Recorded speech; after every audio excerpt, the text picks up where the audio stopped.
On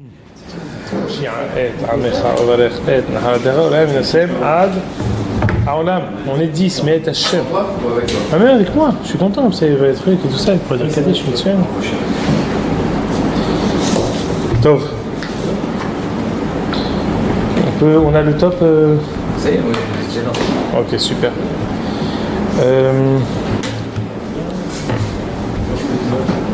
Je pense que c'est l'avant-dernier, ou peut-être c'est avant-dernier Shio. Après, je pense qu'on aura terminé Sefer Yoshua. Peut-être qu'on fera un autre, ça dépendra. Mais Bifshuto, c'est les deux derniers Shiorim. Donc, on va faire une Ashlama. On va compléter quelque chose qui a directement rapport avec ce qu'on a vu dans les prakim précédents. Et ensuite, on va voir un épisode extraordinaire qui est à la fin de Sefer Yoshua et qui, encore une fois, comme on répète pour la énième fois, ça nous montre comment Sefer Yoshua il complète et il vient directement rajouter, compléter, donner une image entière de ce qui est écrit dans la Torah. Alors d'abord, on va la page 1, d'habitude en général dans la page 1 toujours on photocopie le Pérec, mais là on va faire, on avait fait sur le Goral, on a dit que comme on a distribué la terre, il fallait tirer au sort, il y avait une batte colle. Alors regardez ici les paroles du Sfat Emet dans Parashat Masaé, quelque chose de très très très intéressant. On va gagner avec un pirouche de la Tfilat dans Tfilat Moussaf. La Torah elle nous dit à propos du partage de la terre d'Israël, Zot haaretz asher tipol lachem benahala. La Torah dit, le Midrash, lachem hi re'uya. La Torah dit, voici la terre, asher tipol lachem, qui va tomber pour vous. Le Midrash il est doresh, lachem hi re'uya lachem. Regardez ici, là où j'ai souligné. Pirouche, une bematana, c'est soit émet dans Parashat Masai avant Shnat Tafresh Memhe. Zot haaretz tipol lachem que vous allez recevoir, on dit il est à pile goral qui va vous être attribué. Zot haaretz tipol lachem benahala, voici la terre qui va vous être attribuée. Alors là, le Sfat Emet il dit comme ça. Im bematana יש גם כן התקשרות ודבקות בשורש. וזה יהיה מתנת ארץ ישראל שהבטיח להם הכתוב זאת ארץ שתיפול. פירוש, כמו שנכנסו למטה לארץ ישראל, parce que עם ישראל est rentré en Eretz Israël de manière physique, נתדבקו בשורש ארץ ישראל למעלה. כל אחד במקומו. כמו שאומר המדרש, לכם היא ראויה. On a dit tout le temps que la terre, elle est on est profondément attaché à la terre, pas seulement de manière physique, mais de manière spirituelle.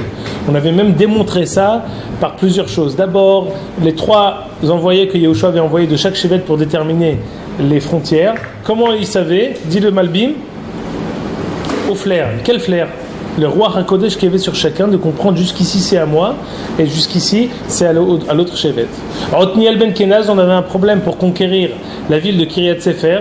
Otniel Ben Kenaz, il fait des Hidushim en Torah et après avoir fait ses Hidushim en Torah, il arrive à conquérir la terre de Kiryat Sefer.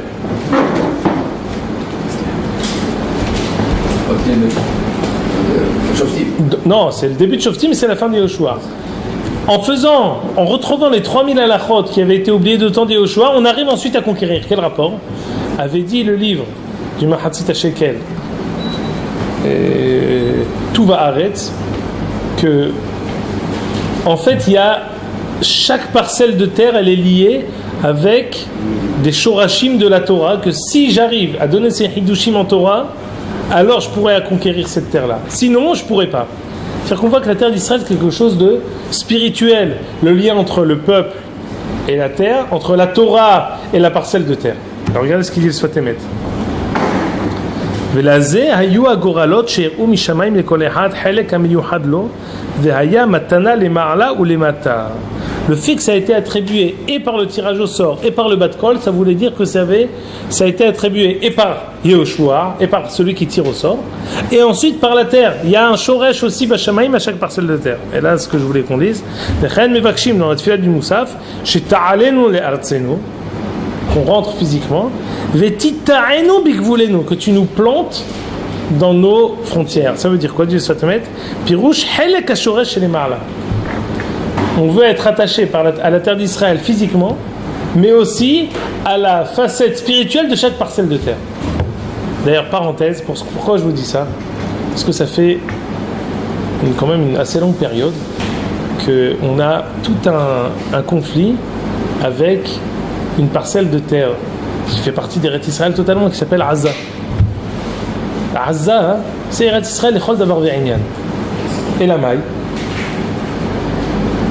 On a des difficultés à conquérir cette parcelle de terre. On avait autant de Shimshon, il était à Aza. Pour conquérir cette parcelle de terre, il fallait quoi? Il fallait une gvoura de Shimshon. Il fallait une bravoure et une force qui dépasse l'imagination, qui est à la hauteur de Shimshon à Gibor, qui est appelé Shimshon au nom de Hakadosh Baruch Hu, qui Shemesh Umagen Hashem, quelque chose qui dépasse l'imagination. Ça a dépassé toutes les proportions de force et de bravoure qu'on n'a jamais vues. C'est propre à Aza.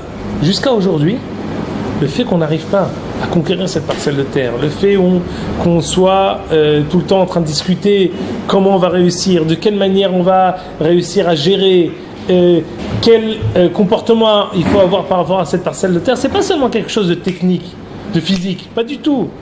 On a étudié dans tout le Sefer Yehoshua que s'il y a une hulsha par rapport à une parcelle de terre en Eretz Israël, c'est qu'il y a une hulsha par rapport à nous avec cette parcelle de terre. Par rapport à la Torah, la partie de la Torah que cette parcelle de terre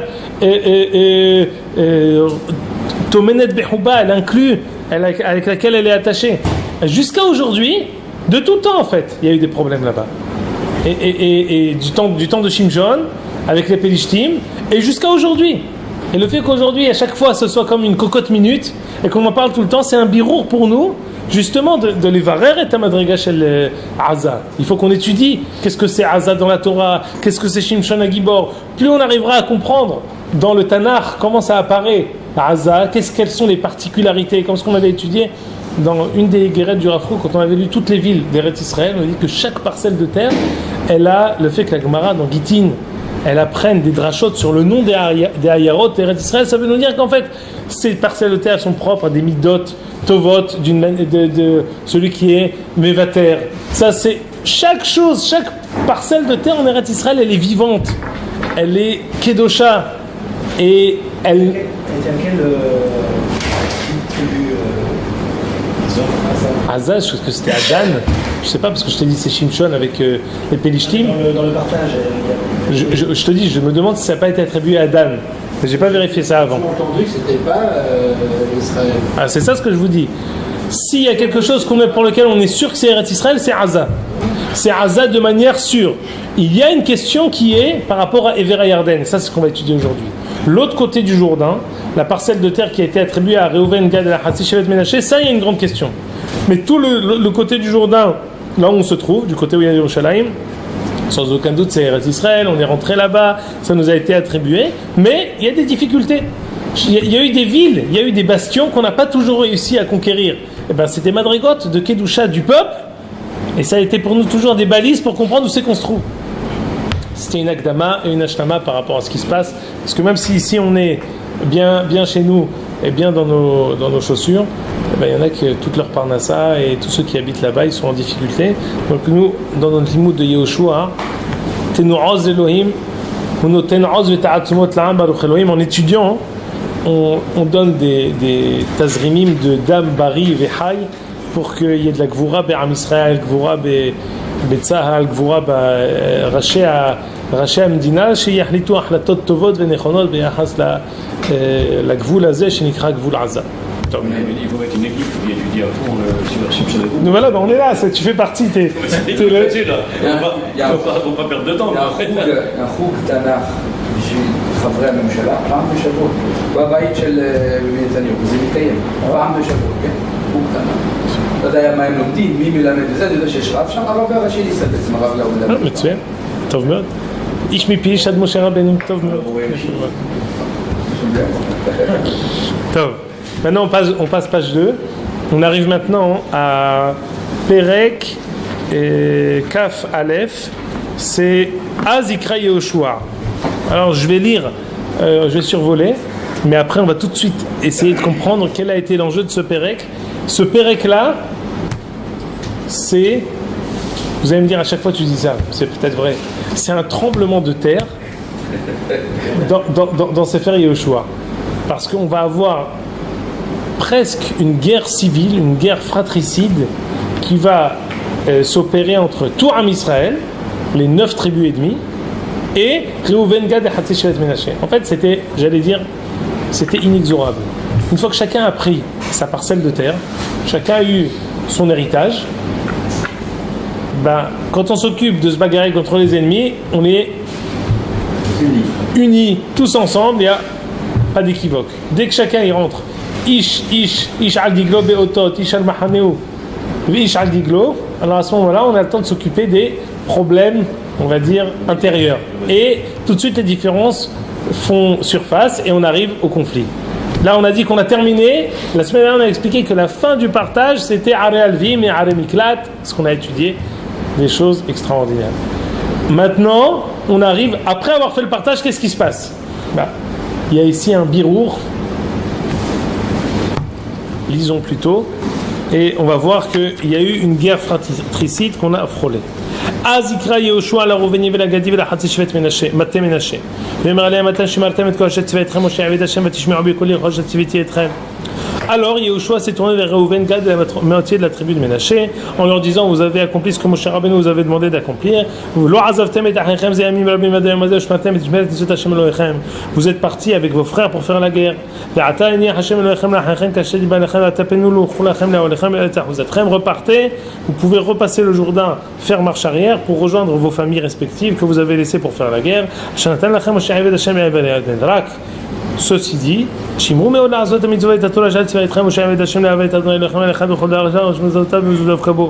intéressant. Yehoshua leur dit attendez, restez religieux. Shimru me'od la'asot et ta mitzvah, et ta Torah, le'ava et Hashem Elohechem, l'echad bechol derachav, shom mitzvotav u'ldov kavod, l'ovdo bechol le'avchem bechol nafshechem. Ça nous rappelle le pasuk que Moshe Rabbeinu a dit. Ma Adonai Elohecha shoel me'imach. Tout ce même passouk-là, il leur dit avant de repartir dans l'autre côté du Jourdain. Mais quoi, Makara? Pourquoi ils sont plus juifs? C'est bon, il dit la sainteté de la terre. Attention, l'autre côté du Jourdain, c'est pas Eretz Israël, on va voir ça, oui ou non. Mais comme ce qu'a dit Jérémie, trois choses. Géographiquement, ils se séparent, donc ils sont plus loin. Deuxièmement, ils se séparent de la parcelle de terre qui est du côté du Beth Amikdash. Hier, mon fils m'a demandé, voilà, il y a 6 Arémiklat, 3 pour 9,5 et 3 pour 2,5. Les Arémiklat, c'est pour les meurtriers par inadvertance. Comment pour 2,5 il y a 3 villes et pour 9,5 il y a 3 villes? Alors, je lui ai dit, la Gemara elle pose la question. Elle dit que Nefiché Rotzim Begilad. Ça veut dire, on a partagé les tribus, les 12, en 9,5 d'un côté, à gauche du Jourdain, et 2,5 à droite du Jourdain. Maintenant, Moshe Rabbeinu, Akadosh Baruch Hu a demandé à Moshe Rabbeinu de déterminer 6 villes, refuges, pour toute personne qui assassine par inadvertance, qui puisse se réfugier là-bas. Théoriquement, on aurait dû partager en faisant 5 d'un côté, une de l'autre, plus ou moins, si on avait voulu garder la proportionnalité. Or, on a fait moitié-moitié. 3 à gauche du Jourdain et 3 autres à droite du Jourdain. Mais c'est pas. Pourtant, ils sont pas. C'est proportionnel aussi. Ce ne sont pas à égale population des deux côtés. Alors pourquoi on a partagé de cette manière-là? Vous avez compris la question maintenant? Ouais. Réponse. Le fait de s'être éloignés, ils ont plus de chances de. Alors, d'abord, la Gemara dit Nefiché Rotzim Begilad. À Gilad, il y a plus de meurtriers. Explication ce que tu viens de dire. Mais pourquoi il y a plus de meurtriers de l'autre côté du Jourdain? Quoi, ils sont...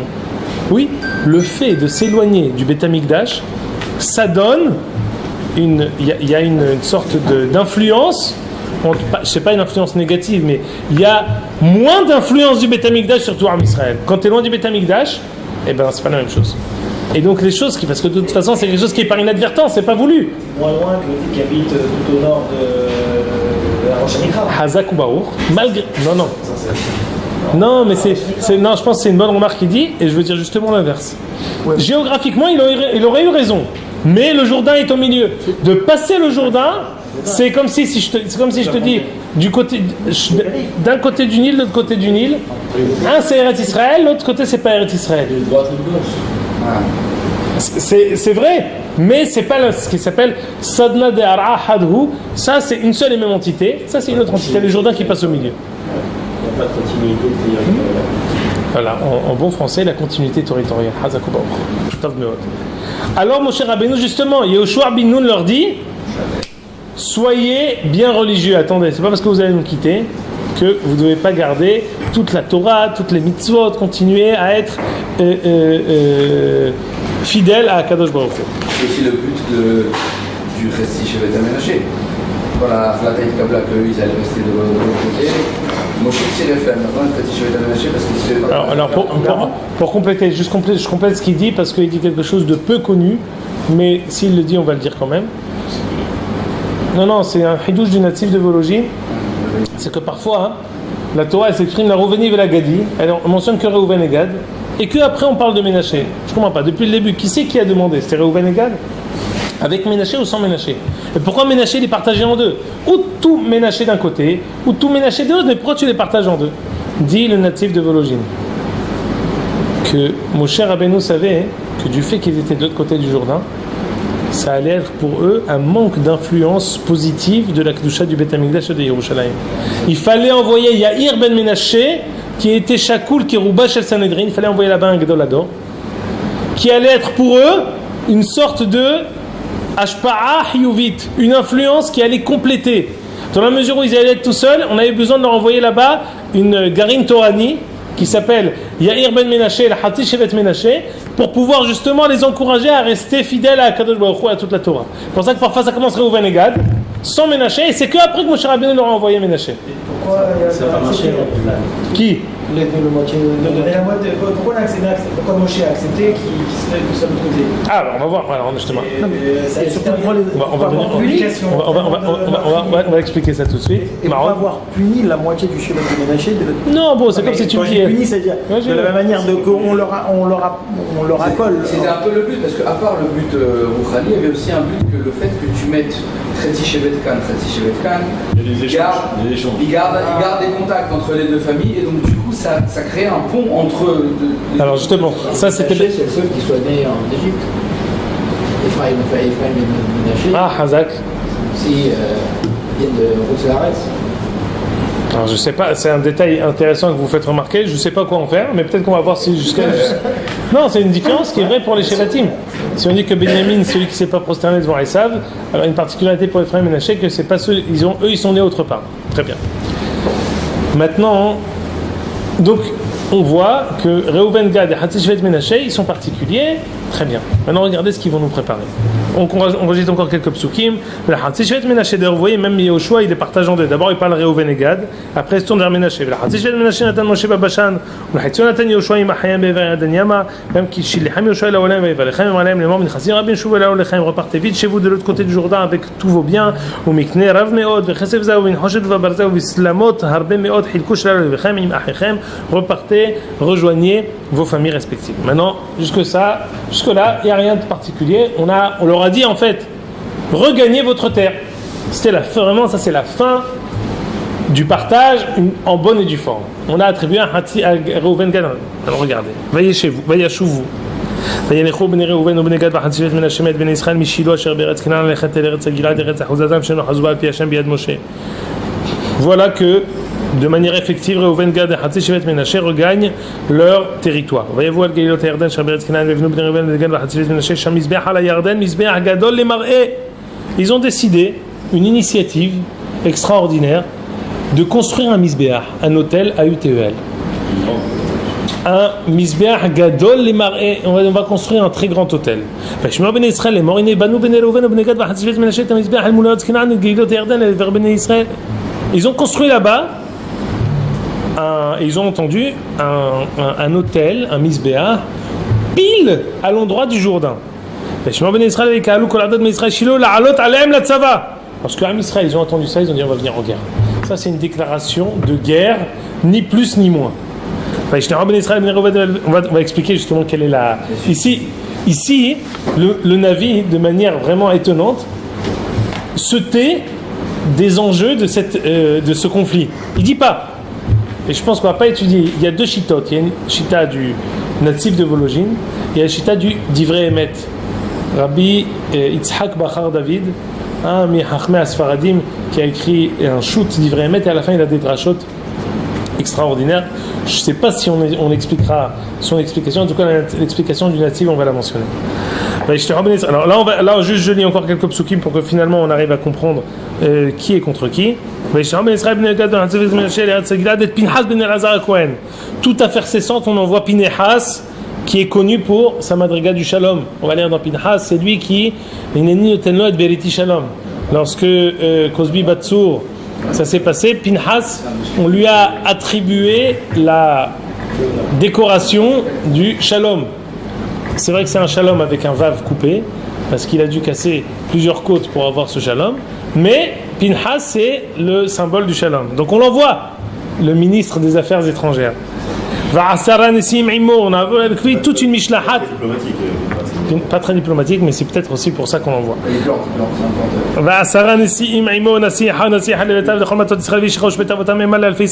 Et avec lui une mishlahat de 10 autres ministres. Ils sont partis et ils se sont adressés à Reuven, Gad et Ménaché en ces termes. Regardez un peu comment ils perçoivent ce misbéach qui a été construit.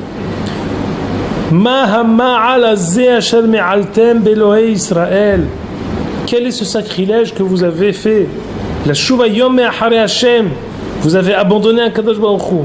Bivnotechem lachem misbeach limrodchem hayom bashem. C'est une trahison, une mérida, c'est une haute trahison pour un Kadosh Baruch Hu. Ça ne nous suffit pas ce qui s'est passé à Pe'or.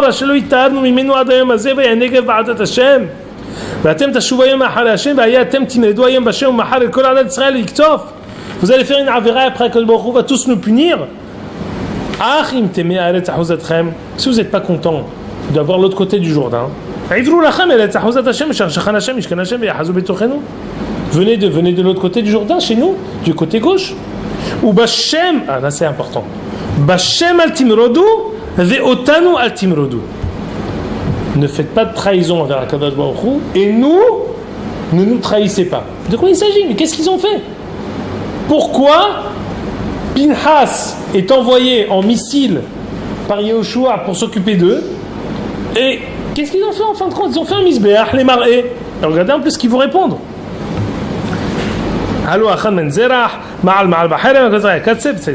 Qu'est-ce qu'ils répondent? El Elohim Adonai, El Elohim Adonai. Hu yodea v'Yisrael hu yada. Im b'meret v'im ba'al b'Hashem al tushenu hayom hazeh. Im na'alot alav v'chulei. Qu'est-ce qu'ils répondent? Non, on a des intentions nobles. Tout ce qu'on voulait, c'est que toujours vous ne nous mettiez jamais en dehors de Am Israël, qu'on se rappelle toujours que même si on est de l'autre côté du Jourdain, on fait partie de Am Israël, et cet hôtel-là, c'est seulement les marées, c'est une sorte de monument, mais c'est pas du tout un hôtel pour qu'on puisse faire des corbanotes ou quoi que ce soit. On reste entièrement attaché à l'hôtel, au misbéach qui sera à Yerushalayim ou dans tout autre endroit, si c'est Shiloh, à tout moment. Mais sachez, on n'est pas, il y a des nous les shalom, pas des nous les shalom. On veut pas faire du tout de. Mais combien même ça avait été un misbéach pour faire des corbanotes? C'est pas, on n'est pas Pasman chez vous à Bamot. C'est vrai. Hazakou Baruch. Il y a une Mishnah dans Masechet, sauf Masechet Zvahim, avec Yudalef, si mes souvenirs sont bons.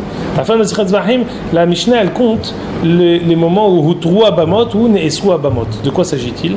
Au temps où il y a le Beth Amikdash, tout le monde s'accorde à dire qu'il est interdit de construire des hôtels particuliers, des misbéach qu'on peut faire pour. Je ne vais pas le répéter à chaque fois. Donc, pour pouvoir faire des corbanotes, que chacun fasse un misbéach, c'est interdit. Mais quand il n'y a pas de Beth Amikdash, alors Hutrou Abamot, on tolère d'avoir certains misbehot, des misbehot pratiim, des hôtels chacun peut construire selon des halachot particulières. Là maintenant, on serait dans une période où on a le droit, quand le Beth Amikdash n'est pas construit, et entre la sortie d'Égypte et l'entrée en Eretz Israël, où il n'y aurait pas tellement de contre-indications de construire un hôtel. Alors pourquoi ici, Am Israël sort avec tellement de fougue, et en fait, ils sont prêts à les tuer là. Mishkan, quand même. Non, le Mishkan, ça y est, il est parti. On a le Aaron.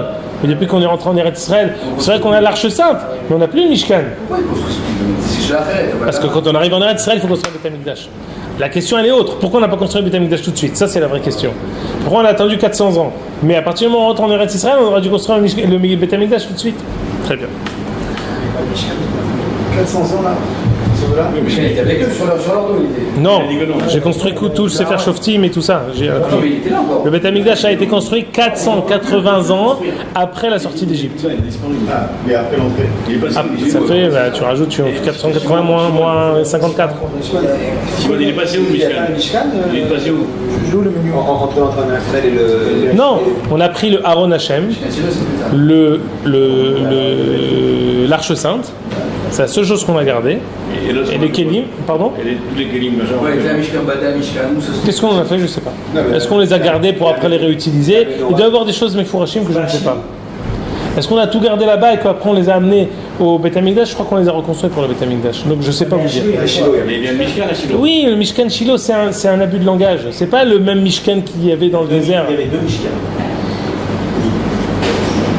Il y en a un qui était composé pour la guerre et un autre. C'est deux Aaron, tu veux dire. Il y avait deux arches. Oui, bien sûr, ça je suis d'accord. Il y a deux arches, d'accord. Mais là, ici, à partir du moment où on est en train d'être Israël, il faut construire le Beth Amikdash. On ne l'a pas construit pour des sujets qu'on étudiera peut-être. Mais 430 ans. 404, ouais. Entre l'entrée en Israël et la construction de Mikdash, Ouais. 430 ans. Tov. Maintenant, j'ai une question à vous poser pour essayer justement de mettre un peu de l'ordre dans cet épisode. Par où je vais commencer? Bon, on va commencer par... on va donner un ordre. On aurait pu faire dans un autre ordre, mais on va commencer dans... Il y a plein de questions. C'est pas Kadosh Baruch Hu direct qui leur dit, c'est eux qui se révoltent d'un coup, qu'on dirait qu'ils ont peur de la bagarre. Alors, c'est Bergamo. Alors, écoutez-moi. C'est prélude un peu ce qui va se passer après, c'est l'horreur jusqu'à Salomon, évidemment, c'est David, c'est l'horreur. Hazakou Baruch. 400 ans quand on va. Fémode. C'est Fémode. On va voir. Alors, question. Réhouven et Gad, pourquoi ils voulaient hériter de leur parcelle de terre du côté droit du côté droit du Jourdain? Une bonne terre pour le Mikné. C'est une bonne terre pour lui, ils ont. Voilà, Bon, ouvertement. Matériellement, économiquement, c'est mieux. Hazakou Baruch. Ou Mikné, Rav, Aya, Livne, Gad, Livne, Réhouven. Aujourd'hui, on a beaucoup de troupeaux. C'est un endroit idéal. Et sur ça, C'est dans Matot ou dans Matot.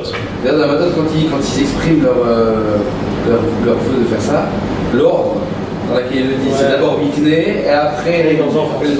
Et après, quand Moshe leur répond, leur dit, ah, vous pourrez rester là-bas. Pour vos enfants, pour vos femmes, et pour vos Mikné. Hazakou Baruch. Réhouven. Exactement. C'est Rachid qui dit. Alors.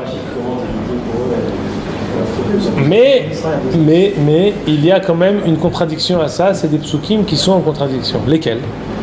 Regardez page 3. Alors, ce que Moshe Rabbeinu bénit la tribu de Gad, Ul Gad Amar Baruch Murhiv Gad, tac tac tac tac tac. Vayar Reshit Lo, Kisham Helkat Mehokek Safun. Gad a vu Vayar Reshit Lo, il a vu pour lui Reshit. Kisham Helkat Mehokek Safun. Ça veut dire quoi? C'est des psukim très difficiles. Regardez ce qu'explique Rashi. Vayar Reshit Lo. Ra'a Litol Lo Helek Be'eret Sihon Ve'og. Donc de l'autre côté du Jourdain, du côté droit.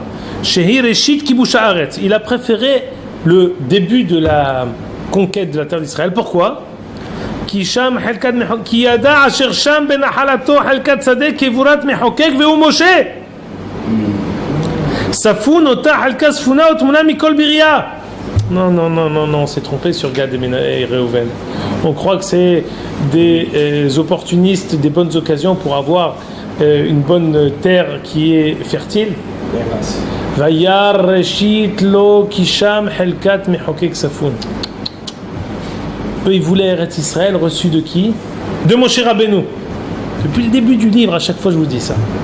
Il y a justement ce métah, cette tension qui existe entre Moshe et Yehoshua.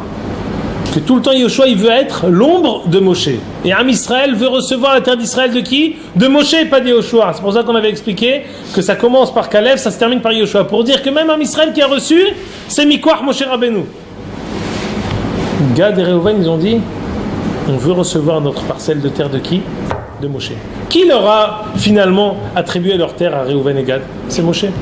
Quand Yehoshua, il leur a dit repartez, il leur a dit repartez, récupérez la terre que Moshe vous avait donnée. Il n'y a que Reuven et Gad qui ont reçu la terre d'Israël de la part de Moshe. Eux, ils sont attachés à Moshe. Parce que Moshe Rabbeinu les bénit, il dit pourquoi vous vouliez ici? Parce que vous saviez que j'allais être enterré ici. Ça veut dire quoi? Ils sont attachés à Moshe. Eux, ils veulent la Madriga Eliona de Eretz Israël. Ils veulent la terre d'Israël théorique avec Moshe Rabbeinu à notre tête. Que si on était venu avec Moshe Rabbeinu à notre tête, aucune Ouma Velachon n'aurait pu nous atteindre. Et c'est ça ce que Reuven et Gad voulaient. Je vous en prie, juste je continue. Après je vous écoute juste pour vous montrer que c'est marqué dans le Sfat Emet, dans la page derrière. Et après je vous donne le micro. Regardez page 4. Regardez page 4. Tafresh mem. Be'inyan bnei Gad ubnei Reuven katafti b'makom acher b'shem harabi mipshisha. Pirouche mikne rav haya lahem. Sur quoi au mikne rav? Les mikne, ils avaient beaucoup de biens. Haya lahem kinyan dvekut b'Moshe. Ils avaient un mikne dans le rav. Ils avaient un kinyan dans leur rav. C'est qui le rav de Torah Israël? Moshe Rabbeinu. Ou mikne rav. Ils avaient un attachement le plus profond entre Reuven et Gad et Moshe Rabbeinu. Haya livne Gad ve livne Reuven. C'est ça ce qu'ils voulaient. Ils voulaient un attachement à Moshe. Écoutez ce qu'il dit, c'est des choses extraordinaires. Yesh lomar od ki ratzu beze kidei sheyeh lahem haluka al pi Moshe Rabbeinu be'atzmo. ולזה הטעם רצה משה רבנו לכנוס ארץ ישראל שאם היה מחלק להם לא היה נשאר מהכנענים והיה חירות עולם. C'est pour ça que Moshe voulait rentrer parce qu'il savait que s'il rentrait on avait tout gagné. ולכן מסר להם הגבולים שהיא התחלת קניין הארץ כי הגבולים הם הקצוות מקום דבקות בהשורש כמו שכתוב במקום אחר. ובני גד רצו שיהיה משה רבנו המחלק להם חלקה. Donc on voit que finalement Reuven et Gad c'est pas finalement des si méchants tarbut anashim hattaim. Alors je comprends pas. Alors Moshe en fait c'est une trahison qu'il leur fait. Qui c'est qui les appelle Tarbut Anashim Hattaim? Des grands méchants loups. C'est Moshe. Mais non, mais eux ils adorent c'est leur maître. Les plus grands fans et les plus grands talmidim de Moshe Rabbeinu c'est qui? Gad et Reuven. Alors pourquoi ils s'attaquent à eux d'une manière aussi cruelle de les appeler Tarbut Anashim Hattaim Lispot Od? Qu'est-ce qui se passe? En plus grâce à eux, il est enterré en Eretz Israël. Exactement, ça c'est, je ne sais pas si on pourra parler du Divrei Emet, mais le Divrei Emet il dit que tout le duel qu'il y avait c'était une question de Kedushat Eretz Israël. Eux ils disaient non, vous croyez que notre côté du Jourdain c'est pas Eretz Israël. Et nous on veut vous montrer en construisant ici que c'est oui Eretz Israël. C'est ça ce qu'ils voulaient montrer à toutes les autres Shevatim. C'est pour ça qu'ils ont construit où? Sur le Jourdain. Pour dire quoi? Qu'il y a une continuité territoriale. Le Jourdain qu'on croit qui est en fait un Hefsek, pas du tout. On l'a vu dans les psukim quand même dans la page 2, Al Gelilot à Yarden. Vous savez qu'ils ont fait ce misber, c'est difficile de construire sur l'eau. Ils l'ont fait là, dans l'eau, sur l'endroit où il y a le Jourdain, pour dire ce qu'on peut croire, ce qu'on peut se tromper, se méprendre, qu'il n'y a pas de continuité territoriale, pas du tout. Là-bas on fait le misber pour dire que la même Kedusha qu'il y a du côté du Beth Amikdash, non, il y a des madrigot, bien sûr, on ne fera pas le Beth Amikdash de notre côté, mais c'est aussi Eretz Israël, Echol Davar Ve'inyan. Et Moshe Rabbeinu, ce sera considéré comme Eretz Israël. Maintenant non. Mais quand tout Am Israël sera rentré rétroactivement, Moshe Rabbeinu sera rentré en Eretz Israël. Moshe Rabbeinu voulait rentrer en Eretz Israël de son vivant. Il n'a pas eu ce mérite. Elle est devenue Eretz Israël qu'après sa mort. Mais il est enterré en Eretz Israël. C'est ça le hidouche qu'il y a ici. Et c'est ça ce que Reuven et Gad cherchaient, à voir cet attachement avec leur rabbi, Moshe Rabbeinu. Rabban shel Kol Israël. Non mais c'est vraiment Efshar le'alot ala da'at Moshe Rabbeinu. On peut même pas s'imaginer, même si on ferme les yeux, on peut pas s'imaginer la kedusha de Moshe Rabbeinu. C'est les ma'ala mikol hasaga mikol am velashon okam navi od ke Moshe dans sa kedusha notena Torah Shadiber Hashem Panim El Panim, impossible, même si on s'imagine, même toute une vie, même plusieurs vies, même tout Am Israël en même temps, impossible. C'est Me'al Kol HaSaga. Et Reuven et Gad, monsieur Lahmi, je vous demande un peu de sérieux.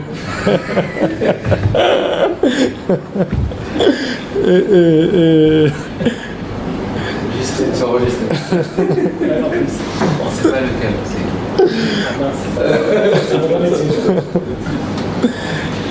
Donc c'est ça ce qu'il voulait Reuven et Gad. Maintenant, alors pourquoi Moshe Rabbeinu s'est attaqué à eux? Quel était le problème? Et pourquoi maintenant ici on s'en prend à eux terriblement? Dernière chose que je vais vous dire avant qu'on donne un élément de réponse. Mis à part leur attachement profond à Moshe Rabbeinu, Gad, c'était des tzadikim, ils étaient Mosrim et Tanefesh. Pourquoi? Regardez un peu ce midrash dans Bereshit Rabbah Parashat Vayehi. Et imaginez-vous, eux ils sont partis faire la guerre. Qu'est-ce qui s'est passé? Eux ils sont partis faire la guerre pendant 14 ans. Ils ont laissé leurs femmes, leurs enfants. Il n'y a que les guerriers qui sont partis. Ils ont laissé tout le monde. Et pourquoi? D'ailleurs, Yoshua il leur dit Hazaku Baruch, allez retrouver vos femmes, retrouvez vos enfants, retrouvez vos biens. Parce que c'était pas simple. Pendant 14 ans, ils sont partis en guerre. Eux, ils n'avaient aucune nouvelle de leurs proches. Des deux côtés, c'était quelque chose qui était adadi. Personne ne savait qu'est-ce qui se passait. Et ils sont partis de Messirut Nefesh. C'est ce qu'il a dit Yaakov Avinu.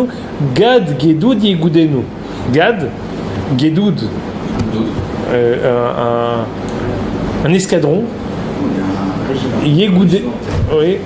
Ouais, un escadron, c'est un escadron. Yegoudenu, il va, on dit là-bas, le sens, Rachid là-bas, il dit, il va gagner la guerre. Gad, Gedoud, Yegoudenu, il arrive à gagner toutes les guerres qu'il entreprend. Regardez ce qu'il dit le Midrash. Bécha'a, Shahu Israël, Mechabeshin, Umhalekin et Haaretz. Au moment où Am Israël faisait la guerre et faisait la conquête de la terre d'Israël, Yashev et Reuven Vegad Imahen. Reuven et Gad, ils étaient avec eux, ensemble. Ve'enihu et Benehem Aktanim. Ils ont laissé là-bas les jeunes enfants. Miché Nihu ben Aser. Ils avaient laissé leurs enfants de 10 ans. Matsu Oto ben Kafdalet. Ils l'ont trouvé ensuite 24. Il avait 24 ans. Miché Nihu ben Kaf. Matsu Oto ben Lamed Dalet. Ils l'ont laissé avant la bar mitzvah. Ils l'ont trouvé après la bar mitzvah. Ils l'ont trouvé avant le mariage. Ils l'ont retrouvé après le mariage avec les enfants. Alors je saute parce que c'est intéressant, mais on ne peut pas tout lire. Regardez, je suis dans la page d'en face, 4e ligne. Les guerriers, ils ne se sont pas coupés les cheveux. Et ceux qui étaient restés, c'est la page d'ici, là, voilà. C'est celle qui est là. Les deux, ils se sont pas coupés les cheveux, ils ne se sont pas rasés. Pourquoi? Par signe de deuil. Par signe de solidarité les uns avec les autres. Avec leur famille. Avec leur famille. Une solidarité adadite. Ceux qui sont partis en guerre et ceux qui sont restés. Il dit, moi je me rase pas tant que j'ai pas revu mes enfants. Et d'autres qui ne voulaient pas se raser jusqu'à ce qu'ils retrouvaient leurs parents. Bon, je saute parce qu'ici il y a une histoire pnimite qu'au moment où ils sont partis, il y en a d'autres, les Ishmaélites qui ont voulu s'attaquer à ceux qui sont restés de l'autre côté du Jourdain. Et Akadosh Baruch Hu, il a fait un S quand ils sont arrivés, parce que c'est rigolo, ça fait sourire. Ils ont trouvé leur famille qui était barbue, mais qui c'est qui s'est attaqué à eux? Des Ishmaélim, des Hagrim, des Bnei Hagar. Et ils sont barbus. Les Aravim, ils étaient barbus. Mais comment? Je ne reconnais pas mon fils. Qui c'est que je vais savoir qui c'est que je vais tuer, qui c'est que je vais pas tuer? Akadosh Baruch Hu à sa naisse que leur Messirut Nefesh et la bracha de Yaakov Avinu a fait, qu'ils ont réussi à se sortir de cette mauvaise passe sans problème, malgré la confusion qui aurait pu être portée à cause de tout le monde barbu. Donc on voit que Gad, c'était pas seulement quelqu'un qui voulait une économie prospère. Il voulait Moshe Rabbeinu, il était prêt à laisser femmes et enfants pour ça, extraordinaire. Alors maintenant, ça ne fait que grandir et renforcer la question, mais qu'est-ce qui s'est passé? Et là vraiment, on va dire un yesod très important. Page 6. Je saute toutes les questions, on va directement aux réponses.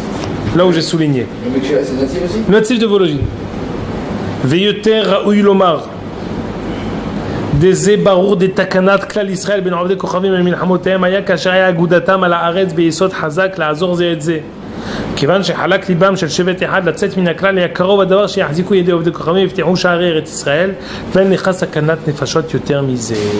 והיינו שאמר פנחס שבטו ראובן וגד בשם אל תמרודו ואותנו אל תמרודו. דמרידה בכלל ישראל היה חייב עונש מצד רודף כמו מרידה בשם הגורם מסייג שכניים מכלל ישראל מסכנים את הכל. Explication. On remet ici en cause la cohésion de tout Am Israël. Le fait qu'ils ont pensé une minute faire un Misbéach, c'est dire on va se construire nous-mêmes un centre religieux indépendant que celui de Jérusalem. On veut être comme une sorte de État dans l'État. On veut être une comment dire, une entité qui ne dépend pas de ceux qui sont du côté gauche du Jourdain. Ça, dit le natif, Rodef Kol Klal Israël. La ahdout de tout le peuple, c'est ça notre seul salut. Lorsqu'ils ont cru une minute qu'ils étaient là pour se devenir une entité, se rendre indépendants de l'autre côté, Yehoshua il a dit c'est fini. On envoie l'artillerie lourde. On envoie qui? Pinhas. C'est pas par hasard qu'on envoie Pinhas qui fait le shalom, parce que l'enjeu ici c'était un problème de shalom. Il a dit Bashem al timronu ve'otanu al timrodu. Si c'était un problème de avodah zara, alors pourquoi il dit ve'otanu al timrodu? Faites, si vous êtes c'est Ben Adam Lamakom, faites ce que vous voulez, c'est entre vous à Kadosh Baruch Hu. Bon, je viens pour vous réprimander. Mais pourquoi il dit vous nous trahissez à nous aussi? Parce que le but ici c'est la trahison aussi envers Am Israël. Le fait de vouloir croire qu'ils peuvent être indépendants, c'est là. Il dit ici Ptihat Sha'are Eretz Israël. Vous êtes dans la frontière. Si vous êtes une entité à part entière, vous allez nous ouvrir les frontières. Et vous êtes pour nous la pirza, la brèche par laquelle tous nos ennemis vont rentrer. On continue de l'autre côté, Hazaku Baruch. Aval Bnei Gad ou là où j'ai souligné, Bnei Reuven ou Bnei Gad Behemet, Halak Levavam La'asot Asifa Bifnei Atzma. On peut pas tout lire, on va peut-être le lire, mais il dit non. Et ça, c'est sur ça qu'on va essayer de boucler la boucle. Pourquoi Moshe il a été cruel envers eux, Haz v'Shalom? Pourquoi il y a Tarbout Anashim Hatayim? Parce que dans toute cette volonté de Kedusha, dans toute cette Messirut Nefesh, il y a une pointe d'indépendance. Ba'olam hazeh, les midot, elles viennent pas, comme ce qu'on dit en hébreu, bepinseta. Ça vient pas avec. Tu prends la bonne mida, je te donne la bonne mida, tu la reçois et tout va bien. Toutes les midot, elles viennent avec leur pendant. Quelqu'un qui est hyperactif, c'est très bien, c'est quelqu'un de très vivant, c'est quelqu'un qui fait vivre toute la communauté, mais parfois ça fatigue. Bah oui, mais d'accord, mais il est hyperactif. Non, moi je veux qu'il soit hyperactif pour les bonnes choses, mais qu'il soit les autres choses moins. Si tu as quelqu'un qui est hyperactif, c'est toutes les bonnes choses qui sont dans l'hyperactivité, dans le bien. Il est pour les enfants, il fait les cours pour les femmes, il fait le cours pour les enfants, il fait Motsei Shabbat, un cours pour tous les bâtim, il fait le matin avant la tfila, il fait après la tfila encore un autre shiur. Tout le monde en a pour son compte. Oui, mais ça a des pendants. Quoi? Il y en a qui disent mais on peut pas, c'est un tourbillon, on peut pas. Prends trop de place. Donc, qu'est-ce que ça veut dire? Les midot ici, il n'y a pas de Nessira dans les midot. Chaque mida, elle vient avec son pendant. Bnei Gad ou Bnei Reuven, ils voulaient s'attacher à Moshe. Ils voulaient une Messirut Nefesh. Mais il y a un pendant à ça. C'est qu'ils ont une tendance à faire cavalier seul. Ils ont cette tendance. Moshe Rabbeinu, il a vu ça. Moshe Rabbeinu, c'est un radar. Quand il a dit Tarbout Anashim Hatayim, il a voulu éradiquer ce cancer. Il a voulu éradiquer cette chose terrible. C'est la chose la plus grave pour Am Israël. C'est pour ça que j'ai dit ce mot-là, parce que pour Am Israël, c'est Rodef, il dit le natif. C'est pour nous la pire des choses qui peut nous arriver. Moshe Rabbeinu il leur a dit Tarbout Anashim Hatayim. C'est quoi leur tikkun? Vous allez faire la guerre avec nous, vous allez être en première ligne, vous allez être prêts à abandonner femmes et enfants. Quoi? Oraham et Takenet. Il leur a dit vous allez être pour nous en première ligne, vous allez être prêts à vous sacrifier pour tout Am Israël. Je vais vous faire un stage de cohésion. C'est vous qui allez être les premiers. Quel problème? Quand ils reviennent, quelle est la première chose qu'ils font? Chasser le naturel, ils reviennent en Gol. Qu'est-ce qu'ils font? Ils font un misbéach. Yehoshua dit Ribono shel olam. Tout de suite, il envoie Pinhas. Pourquoi? Il dit mais C'est ce que mon maître Moshe avait dit. Qu'est-ce qu'il leur a dit avant de partir? Attendez, soyez bien fidèles à Kadosh Baruch Hu. Soyez fidèles à tout ce que Moshe Rabbeinu vous avait demandé. Mais pourquoi il leur dit ça? On a dit parce qu'ils sont éloignés du Beth Amikdash, c'est vrai. Mais parce qu'on les connaît. On sait qu'ils ont une tendance à être cavaliers, à faire cavalier seul. C'est pour ça qu'il a envoie Pinhas. C'est pour ça qu'il a dit Vachem Altimordo, Veotanu Altimordo, on vous connaît. Vous avez des très nobles intentions, on le sait aussi. Mais ça a un pendant. Et cependant, on envoie Pinhas justement pour vous faire encore un tikkun, pour vous rappeler à l'ordre, pour vous donner encore un moussard. Ne vous oubliez pas. Ne faites pas de cavalier seul, ne faites pas de misbéar, même les marées, même si vous avez plein de prétextes nobles. Non, mais si jamais un jour vous nous oubliez, non, on vous connaît. Si jamais un jour, comme quelqu'un qui a, Hazve Shalom, mais un machal, quelqu'un qui a volé, alors après tu dis, bon, celui-là quand il va dans la caisse des trésors, enfin derrière lui, tu vois que c'est comme une synagogue, il y a une tzedaka, il y en a un qui vole. Et celui qui vole, justement, il veut faire la monnaie avec la tzedaka. Je dis à quelqu'un, on va voir ce qu'il fait. Pourquoi? Si tu n'avais pas d'antécédents, je t'aurais rien dit. Mais tu as des antécédents, alors je t'envoie quelqu'un pour voir ce qui se passe. Parce que je sais que tu as déjà un casier. Alors eux, qu'est-ce qu'ils font? Ils ont déjà un casier avec mon cher Rabbeinu. Donc ils ont ce casier. Qu'est-ce qui se passe? Il est question maintenant de voir qu'est-ce qui va advenir. Tout de suite, on sait dire que ce qui se passe maintenant, ce n'est pas la plus grande sitcoute possible. C'est quoi? C'est en fait une récidive de ce qui s'est passé précédemment.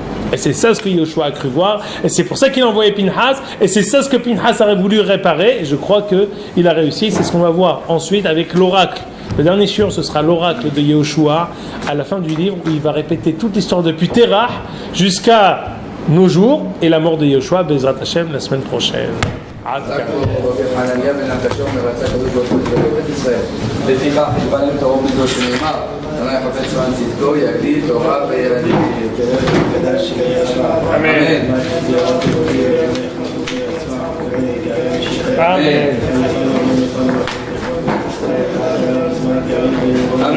יהי שמי רבה ברח לעלה ולקל ויין ברח.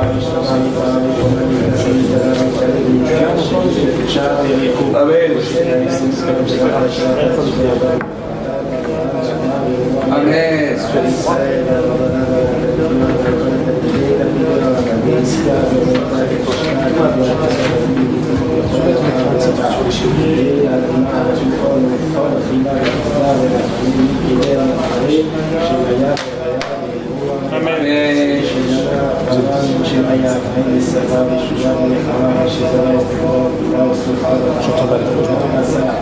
ישראל. אמן. אמן.